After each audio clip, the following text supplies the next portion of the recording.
আসসালামু আলাইকুম সবাইকে, কেমন আছেন সবাই? আশা করি সবাই অনেক ভালো আছেন। আজকে আপনাদের সামনে হাজির হলাম আরেকটি নতুন ভ্লগ নিয়ে। ইন্ডিয়া ট্যুরের বলা যায় লাস্ট ভ্লগ এটা। এরপরে আমার মনে হয় না আর কোনো ভ্লগ আমি দিতে পারবো ইন্ডিয়া ট্যুরের, কারণ এই যে জায়গাগুলো কভার করেছিলাম এগুলোই ছিল লাস্টের দিকে। তো কলকাতাতেই হচ্ছে আমরা যেদিন ভিক্টোরিয়া পার্কে গিয়েছিলাম সেদিন হচ্ছে ভিক্টোরিয়া পার্ক ঘুরে আমরা তারামণ্ডলে গিয়েছিলাম। তারামণ্ডলের থেকে ঘুরে এরপরে হচ্ছে আমরা এই যে ক্যাথেড্রাল যে চার্চটা, এই চার্চটার সামনে গিয়েছিলাম। দেখলাম যে একটু মোটামুটি ঘোরার জায়গা আছে এখানে। তারামণ্ডলে যাওয়ার পর দেখলাম যে সেখানে ভিডিও করার কোনো অপশন আমরা পাইনি, নিষেধ ছিল, কিন্তু সেই জায়গাটা অনেক সুন্দর ছিল। সময়ের অভাবে হচ্ছে আমি সেই জায়গাটা ফুটেজ নিতে পারিনি। এরপরে হচ্ছে ক্যাথেড্রাল চার্চ থেকে আমরা বের হয়ে হোটেলের উদ্দেশ্যে রওনা হই। হোটেল থেকে তারপরে হচ্ছে আমরা আস্তে আস্তে পরের দিন আমরা হচ্ছে আরেকটা জায়গায় যাই।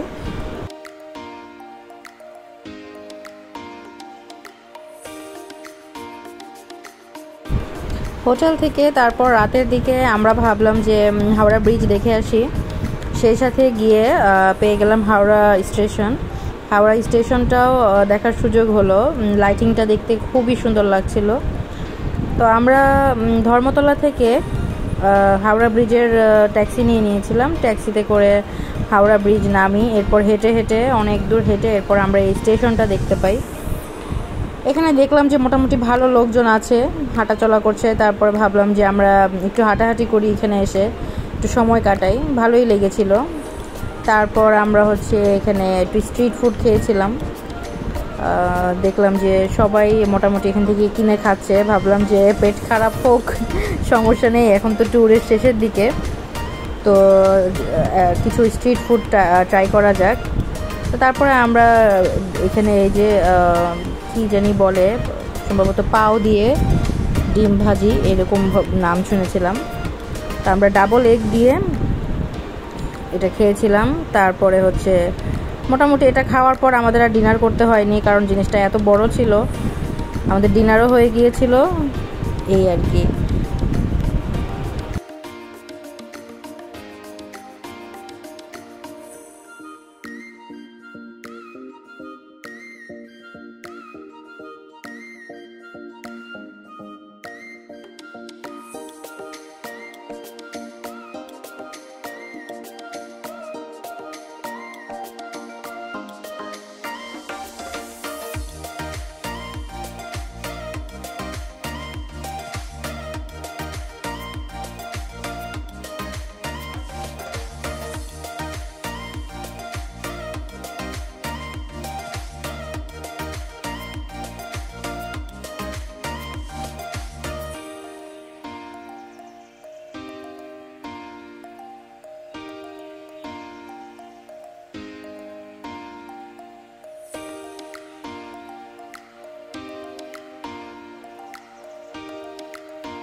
তারপর এটা খেয়ে আমরা বাসার উদ্দেশ্যে রওনা দিলাম।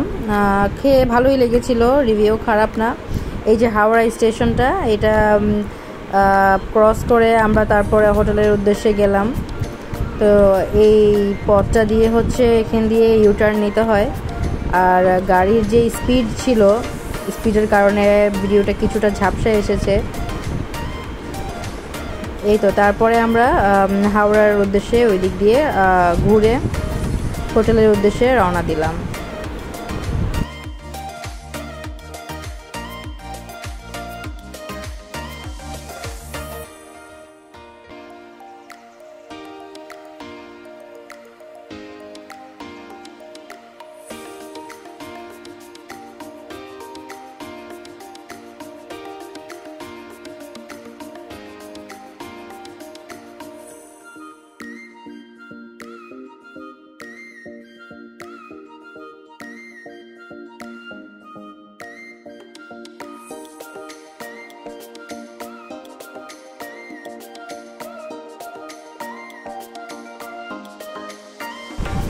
প্রথমে আমাদেরকে ব্রিজের প্রথম যে গোড়ার দিকটা সেখানে নামিয়ে দেওয়া হয়েছিল।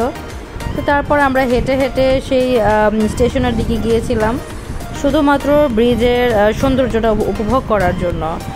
আর কিছুই আমাদের কাজে আসেনি, এখানে গিয়ে আমাদের কোনো কাজ ছিল না। তো রাতে মূলত গিয়েছি লাইটিংটা দেখার জন্য, সেখানে লাইটিংটা কেমন হয়। তো আমরা ওইরকম কোনো লাইটিং দেখিনি, যা দেখেছি টুকটাক এই যে এই ব্রিজটাই, এটাই হচ্ছে হাওড়া ব্রিজ। তো ভালোই লেগেছিল, যেহেতু অনেক পুরাতন ব্রিজটা, এখনও সেই পুরান আমলের যে জিনিসপত্র দিয়ে যে তৈরি করা হয় সেই জিনিসগুলো এখনও ওইভাবেই আছে।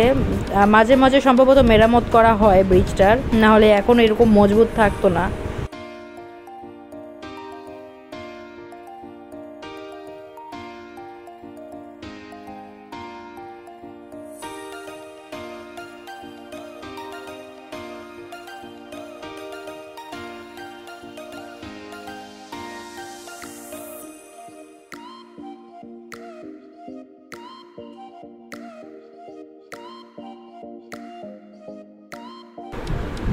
এই তো তারপরে আমরা স্টেশনের সামনে থেকেই যে ট্যাক্সি নিলাম, সেই ট্যাক্সি দিয়েই আমরা পুরো ব্রিজটা ঘুরলাম।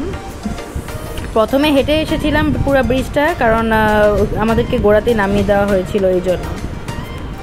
উপর দিকটা দেখলে খুবই সুন্দর লাগে, মানে খুবই আঁকাবাঁকা অনেক পেঁচানো উপরের দিকটা। তো ভেবেছিলাম যে দূর থেকে কোনো ভিউ নেওয়া যায় কি না, পরে চেষ্টা করলাম যে না থাক, চিন্তা করলাম যে আর দূর থেকে ভিউ নিব না, যেহেতু কাছে থেকে এসে দেখে গিয়েছি, আর দূর থেকে ভিউ নেওয়ার দরকার নেই, এমনিতেই রাত হয়ে গিয়েছিল।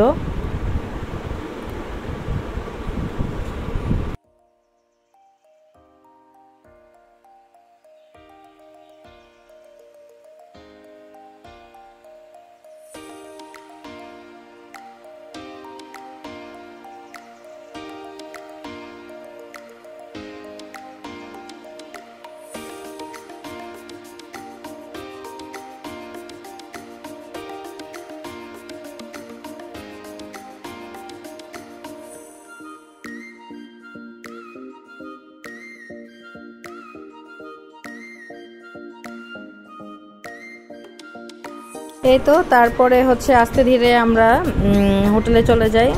তারপর দিন আমরা আস্তে আস্তে প্ল্যান করতে থাকি যে লাস্ট যেদিন আছে সেদিন আমরা কোথায় যাই বা কোথায় যেতে পারি, আমরা আস্তে আস্তে প্ল্যান করছিলাম। তো এই তো পরের দিন আমরা ভিডিও দেখে নিশ্চয়ই সবাই বুঝতে পেরেছেন কোথায় এসেছি। জোড়াসাঁকো ঠাকুরবাড়িতে এসেছিলাম। জোড়াসাঁকো ঠাকুরবাড়ি দেখার খুবই ইচ্ছা ছিল। আর এই যে সামনে যে লাইনটা দেখছেন, এটা হচ্ছে রেলের লাইন, সম্ভবত ট্রাম বলা হয়, ট্রাম চলে এদিক দিয়ে। তাদের কলকাতাতে বেশিরভাগ রাস্তার মাঝ দিয়ে ট্রাম যায়, তো ট্রামের রাস্তাগুলো দেখতেও সুন্দর লাগে। তো তারপরে হচ্ছে আমরা আস্তে আস্তে ঠাকুরবাড়ির দিকে যাচ্ছিলাম। আর এলাকাটাতে সব মানে পুরো এলাকা জুড়ে হচ্ছে এইখানে শ্বেত পাথরের মূর্তি পাওয়া যায়। আমরা যতটুকু হেঁটেছি এলাকাটাতে সব জায়গাতেই দেখেছি যে শ্বেত পাথরের মূর্তি, বড় বড় মূর্তি পাওয়া যায়। এই এলাকাটা এটার জন্য বিখ্যাত। এই যে রবীন্দ্র ভারতী বিশ্ববিদ্যালয়, এখন মোটামুটি যতটুকু জেনেছি এখানে স্টুডেন্টরা আসে না। যে পড়াশোনাটা আগে এখানে হতো, স্টুডেন্টরা আসতো, এই সম্পূর্ণ অংশটুকু এখন শান্তিনিকেতনে নাকি ট্রান্সফার করা হয়েছে। তো এখানে এখন মোটামুটি ভিড় কম। আমরা যতটুকু দেখেছি ট্যুরিস্টরাই মেনলি এখানে বেশি ভিড় করেছে, স্টুডেন্টের সংখ্যা আমরা তেমন দেখতে পাইনি। এরপরেই তো আস্তে ধীরে আমরা ভিতরটায় ঢুকলাম। আমাদের হচ্ছে এন্ট্রি ফি দিতে হয়েছিল, এন্ট্রি ফির সাথে আমরা ভিডিও ক্লিপ নেওয়ার জন্য আমাদের এক্সট্রা ফি দিতে হয়েছিল। তো যে কোনো একটা মোবাইল তারা অ্যালাউ করে, একটা মোবাইলের জন্য 50 রুপি করে তারা নিয়ে থাকে। তো তারপরে হচ্ছে আমরা মোটামুটি বাইরের দিকটা আগে চেষ্টা করেছি ভিডিওতে নেওয়ার জন্য, ছোট্ট করে আপনাদের সাথে যেন শেয়ার করতে পারি। তো তারপর আস্তে ধীরে আমরা যখন ভিতরে ঢুকলাম সেই ভিডিওটা আপনাদের সাথে শেয়ার করব।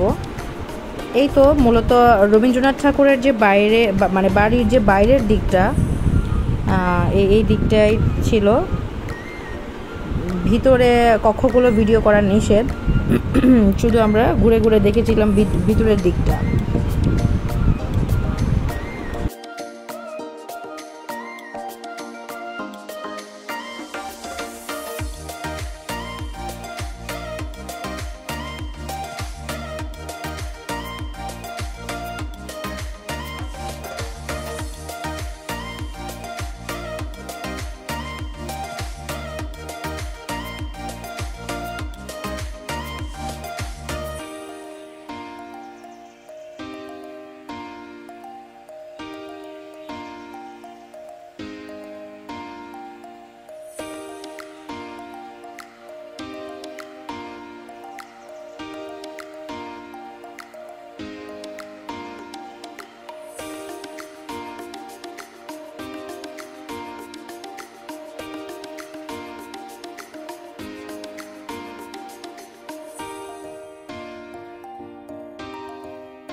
যুগের পর যুগ তারা এই জমিদার বাড়িটাতেই তারা বাস করেছিল।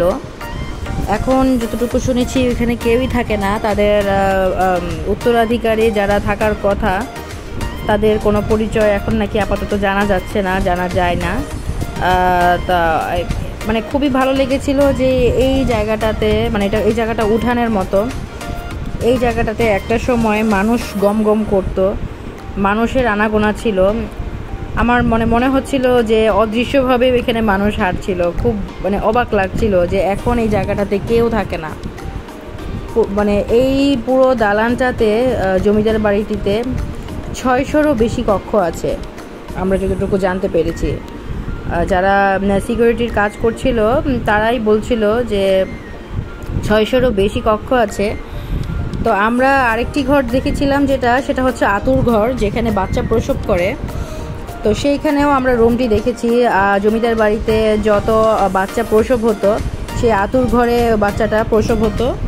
তো ওটা শুধুমাত্র জমিদারদের যে ওয়াইফরা ছিল তাদের জন্য ওই রুমটা বরাদ্দ।